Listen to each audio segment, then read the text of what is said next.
Live Tamil செய்திகள். Live Tamil செய்திகள் தொடர்ந்தும் திவினஸ் தொடர்பாக ஆராய்ந்து வருகின்றது.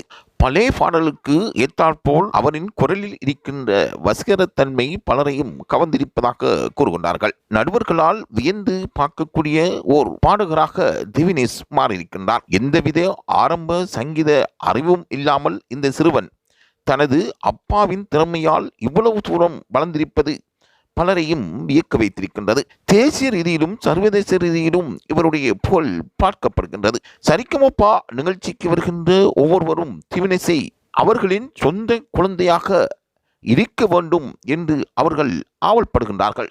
அந்த அளவுக்கு திவினேஷின் குரல் இனிமையாக அமைந்திருப்பதும் அவர் பாடலில் இருக்கின்ற நுணுக்கங்களை நன்கு அறிந்து தேர்ச்சி பெற்றவர் போல் பாடுவதும் மக்களுக்கு மத்தியில் வரவேற்பை பெற்றிருக்கின்றது.